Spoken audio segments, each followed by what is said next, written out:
कराची गाज़ी ॻोठ मां सिंधियुनि खे लॾाइण ख़िलाफ़ SUP ऐं क़ौमी अवामी तहरीक तरफ़ां कंदकोट में घंटाघर चौक खां प्रेस क्लब ताईं रैली कढी वई।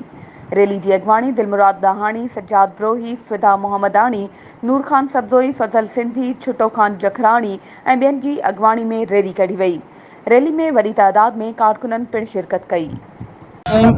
आप दोस्तों की मेहरबानी, आपने इस ज़िले का, सारी सिंध का जब भी कोई मसला हुआ है तो आपके इदारों वालों ने, आपने खुद हमारा साथ दिया है।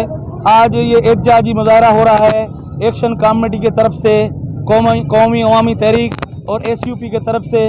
आज जो कराची में काफ़ी दिनों से सिंधियों को तजलील करके उनको वहाँ से उठाया जा रहा है और उनके घर मिसमार कर लिए गए हैं, इसलिए एक्शन कमेटी ने साईं ज़ैन शाह, अयाज लतीफ़ पलिजो साहब ने ऐलान किया था सारे सिंध में एहतजाजी मुजाहरों का।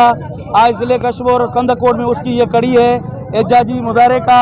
इसलिए आज हम मज़ामत करते हैं, चीफ जस्टिस साहब पाकिस्तान से गुजारिश कर रहे हैं कि सो मोटो नोटिस लें। जंग है उन जे उठलंदो हू जॾहिं महीनो अॻु में कच्ची आबादी जे नाले ते जेके धारियुनि जूं आबादियूं आहिनि, जंहिंमें बिहारी अफ़गानी पनाहगीरनि जे लाइ त ही ज़मीनूं आबाद कनि था, पर सिंधी माण्हुनि जे ज़मीनूं तंग करे छॾियूं आहिनि। सिंध जो शऊर उथी जाॻियो आहे।